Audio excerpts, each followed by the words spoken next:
Hello dear students and welcome again to this new lesson. Today's lesson is going to be about modals. So in this lesson we are going to see the different modal verbs that exist in English. We are also going to see the different functions expressed by these modals, as well as examples from the present simple or the past simple, also other examples in the future simple. Great. So let's start with the modal verbs. In English we have different modal verbs like can, could, may, might, must, have to, ought to, should, will, and would. Of course, we can use the negative form of these modal verbs, so we can say can't, couldn't, may not, might not, and so on and so forth. What is specific about these modal verbs is that they are always used before another verb in its bare infinitive form. By bare infinitive form, I mean infinitive without to. So the sentence here, he can swim, is a correct one, but he can't swim is a wrong one. So this is wrong. Why it is wrong? Because we have this preposition to. So here we should cross out this to and we should say he can swim by eliminating this to. Another characteristic about these modal verbs is never change. It means no matter what subject pronoun or subject in general we use with them, they stay the same. They stay unchanged.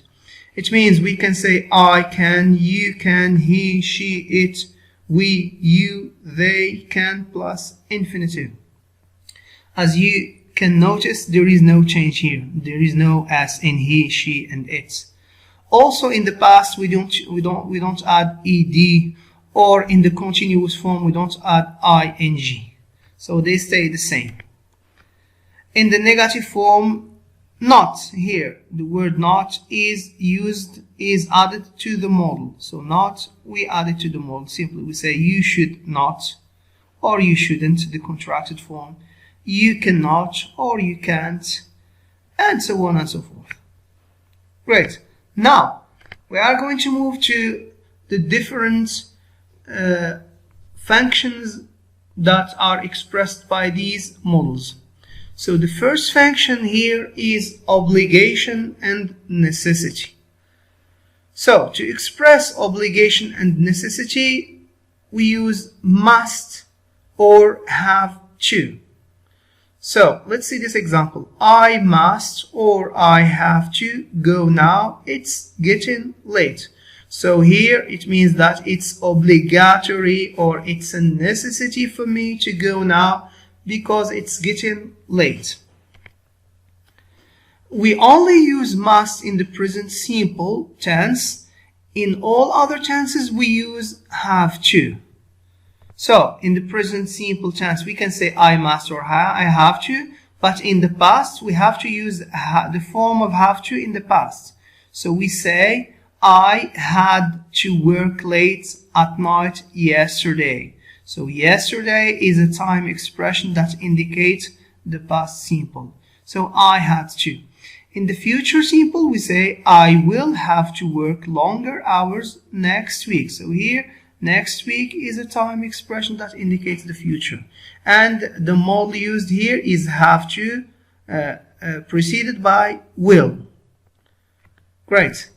Now, the second function that we can use to express lack of obligation and necessity.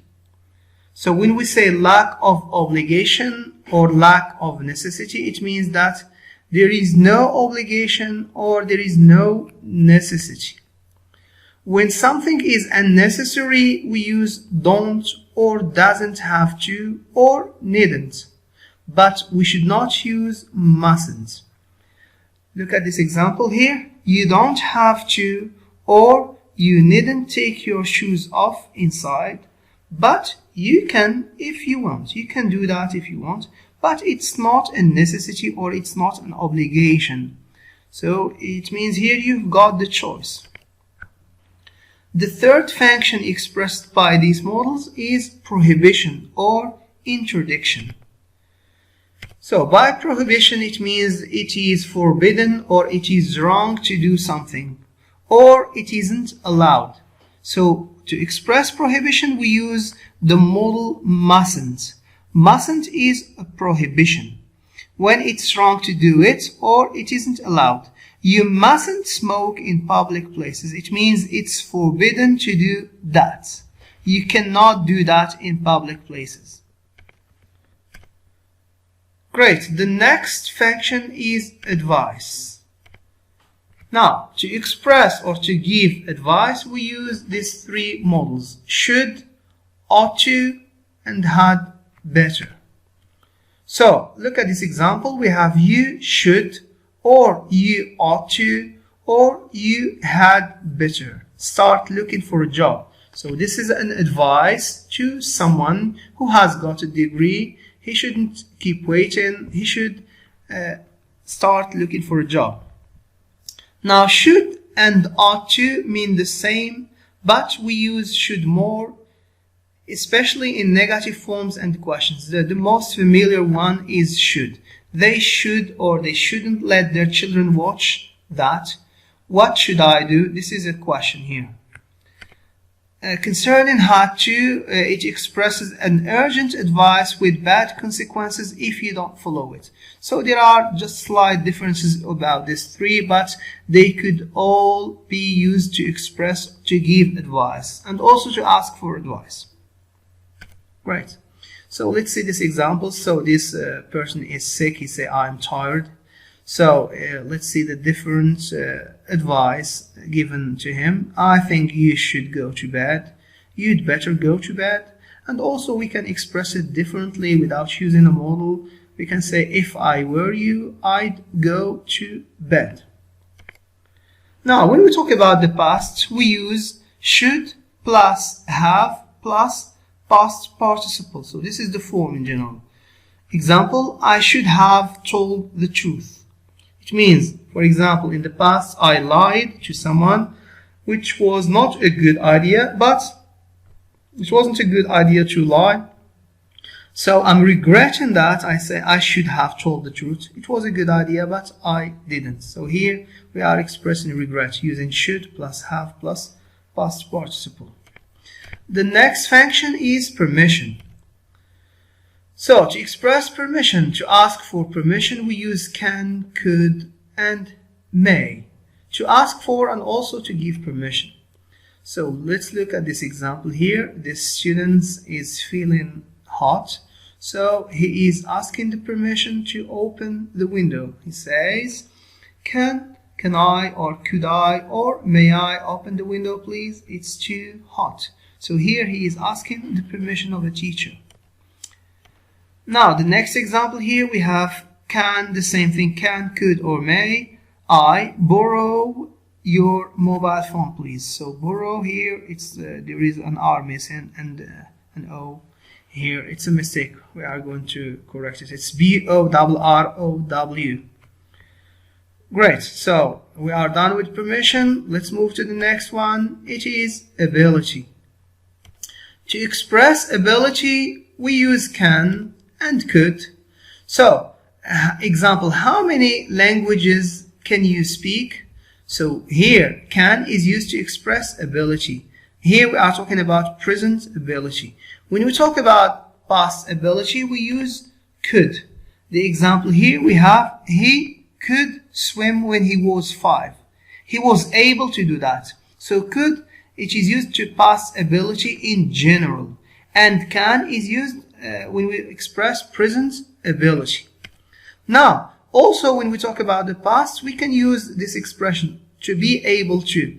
She was able to arrive on time, or to manage to do something. She managed to arrive on time. But here we are expressing just ability on specific occasions. It's not past ability in general, but it's just specific specific ability in some occasions. So was and were able to or managed to are used to express specific occasion in the past. Here we cannot use could. Great. Now, in the future, we use will plus be able to. You will be able to understand modals at the end of this lesson. Of course, here I'm expressing the future. Great. So, the next function is deduction. When we deduce something, we express here certainty and possibility. Right, let's see these examples here. I haven't seen my neighbor all week.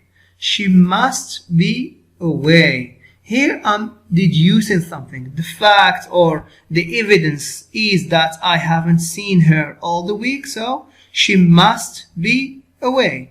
She can't be at home.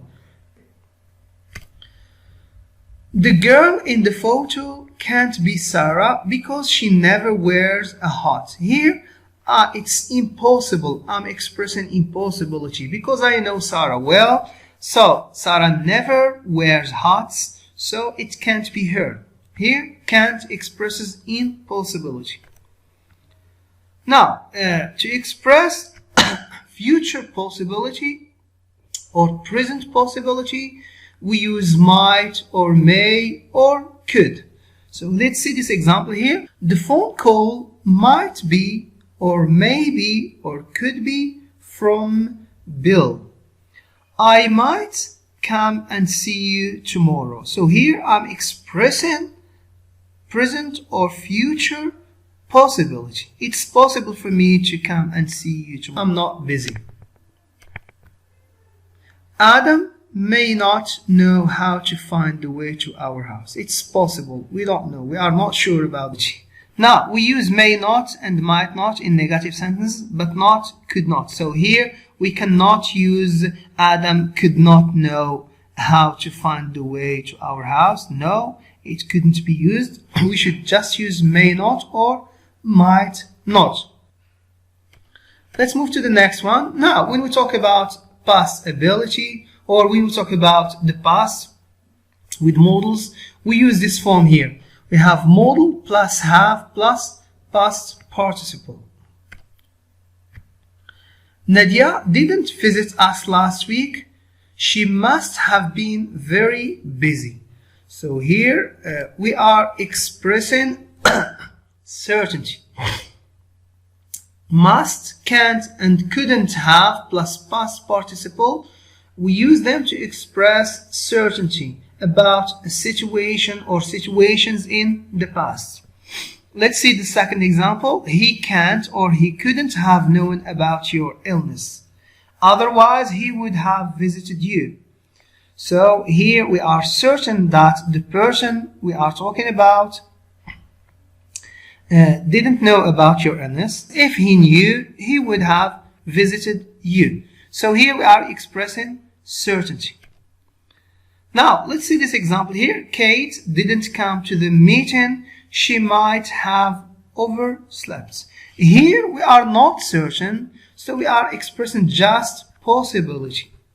So to express possibility in the past, we use may, might, or could plus have plus past participle. So here we are expressing possibilities in the past. It's possible.